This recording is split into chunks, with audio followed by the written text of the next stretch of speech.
Welcome into the Sporting News Studio. I'm Stephen Levine, sitting with Tom Vandervoort on the far left there and Matt Crossman in the middle, talking a little Boston Red Sox baseball. Yep. Talking a little collapse.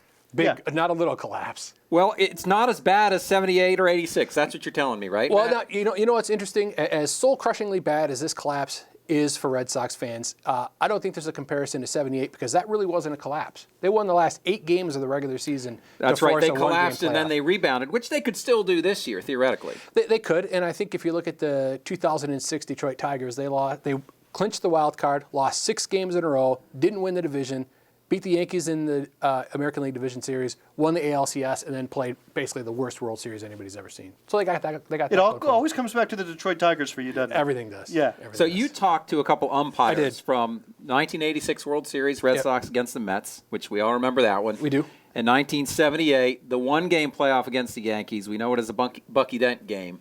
Steve Palermo from 78 and Dale Ford, I think you said, from 86. What do these guys have to tell you? Well, the 1986 game, Dale Ford was a home plate umpire. We're talking about Game 6 here? Yeah, Game 6.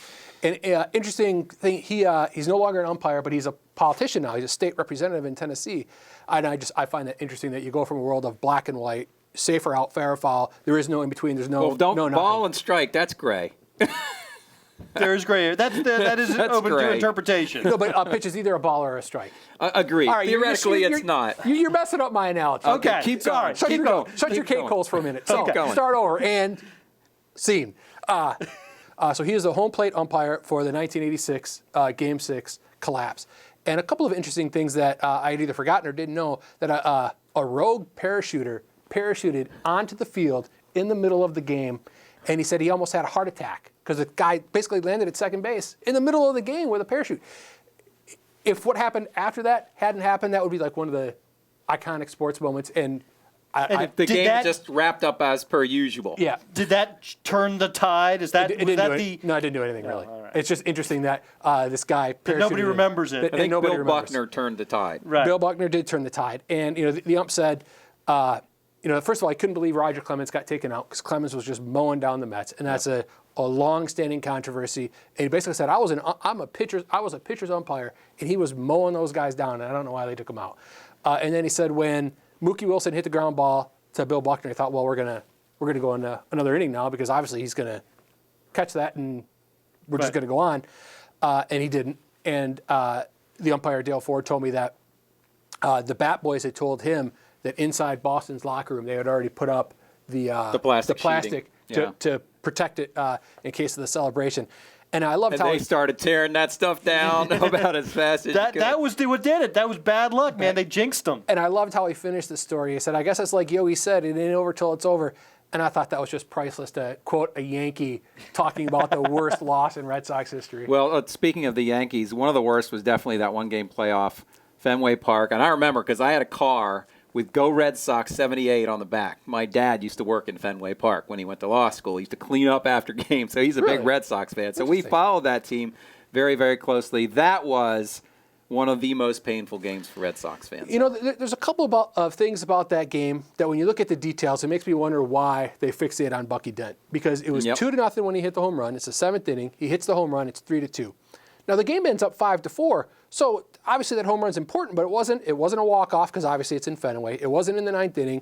It really wasn't even the winning runs. Yet somehow that's become what everybody focuses on. Now I talked to Steve Palermo. He was the third base umpire for that game, and he said something really interesting. That he'd been working a game the day before in Kansas City and was scoreboard watching to see because he knew he'd have the extra game if there was one. Right. So during a game in Kansas City, he was scoreboard watching. I'd never heard an ump say that. I thought that was pretty interesting. You would kind of want the ump to be paying attention to the field. Look between stop it. And he said something else interesting, that Don Denkinger was one of the other umps in that game, and he's obviously famous for another right. His was a blown call and a subsequent collapse by the Cardinals. But interesting that Don Denkinger worked that 78 game as well. I had not realized that. No. Well, we'll see what happens to the Sox this year. Tonight against will it be the Orioles. The question is, will it be worse than Bucky Dent? and worse than Bill Buckner, or is it some kind of horrible we haven't even conceived yet?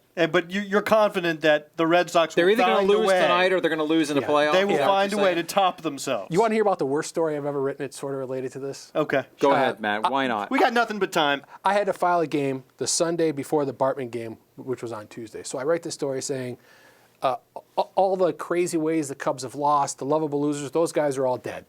Dusty Baker has killed them. They're going to go to the World Series. So you jinxed them. No, and then technically the story didn't come out until Thursday. So the Bartman game happened in between I wrote it and when it came out. So by the time it came out, it was fiction. I mean, it looked like some kind of alternate universe sarcastic story. And they still ran it? We had no choice. It went to bed Sunday night. Print. It'll kill you. Yeah. It'll just kill you. And Matt Crossman will jinx you. So don't ever get him to write a story about your baseball So team. I probably reverse jinxed the Red Sox, probably. You may have. We'll have to see. All right. For Matt Crossman, Tom Vandervoort, I'm Stephen Levine. Thanks for watching.